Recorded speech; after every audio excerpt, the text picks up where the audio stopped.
Le révérend Gabriel Amorth a récemment défrayé la chronique à travers le monde quand il a dit que le diable était dans le Vatican. Vous parlez de quelque chose de très réel, n'est-ce pas?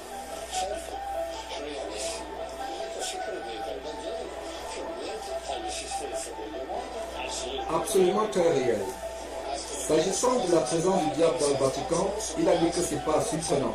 Il a déjà eu à pratiquer un exorcisme sur un autre exorcisme. La première chose que nous devons faire si nous voulons savoir si le diable est au Vatican est de faire un tour dans le sous-sol du Vatican. Comme nous arrivons en dessous du Vatican, nous voyons qu'il est établi selon un certain nombre de pièces marquées par des lettres, comme nous pouvons le voir dans cette partie de la carte. Maintenant, nous allons explorer quelques-unes des pièces de cette carte. Commençons par la lettre C, ici. Et comme nous regardons dans cette salle, nous voyons que c'est un mausolée de Lucius Tullius Zettius. Le Vatican explique que cette salle a été utilisée pour des offrandes aux morts. Nous lisons, vue de la façade nord et sol en mosaïque. Dans les coins de la mosaïque au sol, il y a 8 carrés de marbre avec des trous circulaires à travers lesquels les offrandes aux morts ont été versées au cours des rites funéraires réalisés dans la chambre funéraire. Nous avons donc ici une pièce où les offrandes sont faites aux morts. C'est assez commun dans le catholicisme. Maintenant, si nous regardons dans la chambre d'à côté, la salle E, nous voyons là, dans cette pièce, qu'ils ont un vase qui a l'image d'une méduse. Donc ici sur le Vatican, nous avons une méduse. Et puis nous nous sommes posé cette question. Il s'agit d'un vase et pourtant il est conservé sur le Vatican. Cela aurait pu être facilement enlevé. Si le Vatican était une église sainte, on pourrait penser qu'ils auraient pu l'enlever. Vous pensez que dans le sous-sol du Vatican, ils auraient des choses qui sont sacrées au Christ et non pas des dieux étrangers, non pas des idoles et les images de dieux étrangers. Maintenant, comme nous descendons dans la salle H, nous voyons là que c'est un mausolée qui est l'un des plus grands et des plus luxueux mausolées dans le sous-sol du Vatican à la basilique Saint-Pierre. Il est dit qu'il a été construit au début de la deuxième partie du IIe siècle, pendant le règne de l'empereur Marcus Aurelius, et il appartenait à la franchise de l'importante famille Valérie.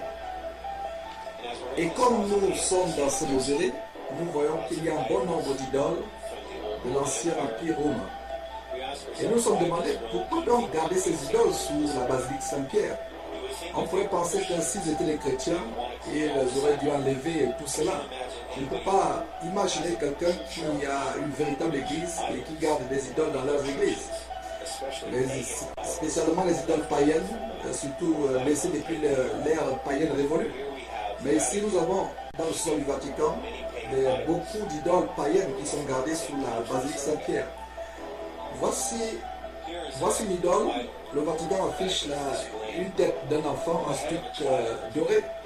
Une mèche de cheveux typique d'un initié dans le culte d'Isis est visible. Et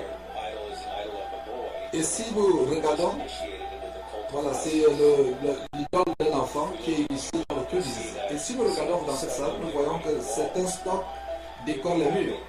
Ici nous avons la personnification de Saïnis. Et rappelez-vous dans le livre de l'Apocalypse, où il est dit que la bête sort de l'océan. On se pose la question, pourquoi le Vatican a-t-il des dieux étrangers sous sa basilique? Pourquoi les protège-t-il si c'était une vraie église? Il ne pouvait pas le faire même pour des raisons artistiques, en particulier avec des mauvaises choses qui s'y passent. Et comme le prêtre l'a dit précédemment, le mal existe bel et bien dans le Vatican, le diable est réel. Mais l'hypocrisie de tous ces éléments, c'est qu'ils ont toutes ces images maléfiques et ces idoles dans le sous-sol du Vatican, à la basilique Saint-Pierre. Nous voyons aussi les figures de génies avec les ailes de chauve-souris qui sont également représentées sur les murs. Encore ceci est censé être une église sainte et un saint lieu. Or ces choses-là sont disposées depuis de nombreuses années. Et comme nous rentrons la plus à côté, la salle I, nous voyons les détails de la mosaïque au sol. avec les chars de Mercure et de Pluton. Et cela une référence explicite à la victoire de la mort. Et le retour de l'au-delà, il le décrit comme étant une splendide mosaïque, un sol mosaïque, où Mercure est représenté par une calycée avec une aile et des chevilles. Et marchant devant un char qui transporte Pluton et sa femme Perséphore. Nous avons donc ici tous ces dieux romains sur le Vatican, des images de dieux étrangers.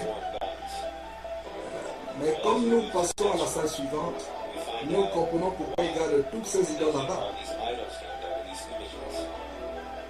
Comme nous passons à la pièce 1, ainsi nous voyons qu'il y a, nous avons dans le champ de tous les champs.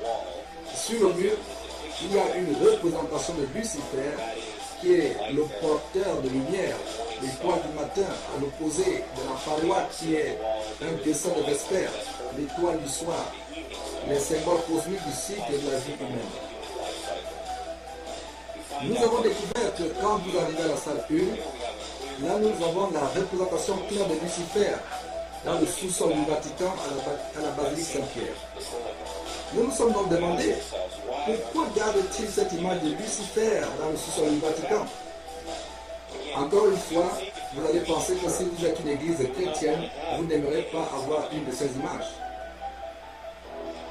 Nous savons qu'ils vont dire, oh, nous gardons parce que c'est un patrimoine de l'UNESCO ou quelque chose comme ça. C'est toujours leur excuse. L'enregistrer pour l'amour de l'art. Mais pour le vrai chrétien, ce n'est pas une excuse. Car nous savons si vous donnez la gloire et de la propagande aux fausses divinités, aux faux dieux païens, que faites-vous? Vous êtes en réalité en train de soutenir le royaume spirituel du mal. Cela ne peut pas venir de Dieu. Et vous prétendez par exemple être une véritable église. Et vous, de quel exemple donnerez-vous? L'exemple de fait de représentation de Lucifer dans le sous-sol du Vatican depuis des centaines d'années. Mais ces images ont été là, selon ce qu'ils prétendent depuis l'époque de Constantine. Et nous savons que c'est lui qui était la première personne à avoir construit cette basilique. Encore, nous nous posons la question, pourquoi ont-ils ces représentations de Lucifer dans le sous-sol du Vatican? Mais nous pensons que la réponse du pourquoi de ces images, de ces idoles gardées dans le sous-sol du Vatican, c'est parce qu'en fait, nous avons affaire à une église apostate et qui a toujours été apostate. Et même maintenant, elle est remplie de francs-maçons. Et nous savons que la raison pour laquelle ils gardent ces choses depuis longtemps, d'ailleurs, ils exhibent ces choses depuis un certain temps sur leur site internet parce qu'ils veulent que les gens voient cela. Ils veulent que les gens voient ce qu'ils sont en réalité. Mais pour les masses qui croient que Rome est toujours l'église pure, ils ne se gênent pas de les tromper en leur faisant croire qu'il y a encore une église chrétienne. Quand vous descendez dans le sous-sol du Vatican, vers le salle suivant, ils vont essayer de vous convaincre durant votre visite que Pierre est enterré là-bas dans l'une des chambres, ce qui donne de la crédibilité au pape. Mais nous nous posons la question, pourquoi voulez-vous suivre un pape qui a toutes ces mauvaises choses dans son église? Et il est clair que c'est une représentation de Lucifer, du diable dans le sous-sol du Vatican, qui est bien caché dans le sous-sol du Vatican, à la basilique Saint-Pierre. Maintenant, si vous êtes un catholique et vous regardez cette vidéo, nous vous encourageons à sortir de cette église. Comme vous pouvez voir à travers ces images et ces idoles qui sont conservées dans le sous-sol de votre église, nous espérons que vous allez vous allez considérer sérieusement ces choses.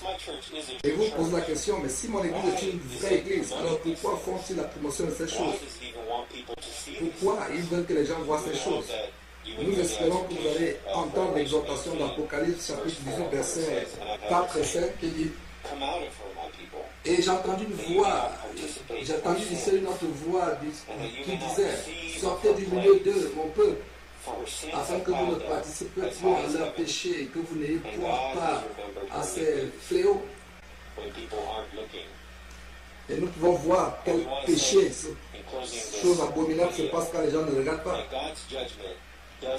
Mais le jugement de Dieu ne sommeille point. Parfois il sommeille depuis de longs moments, mais quand son jugement se réveille, il est trop tard pour vous.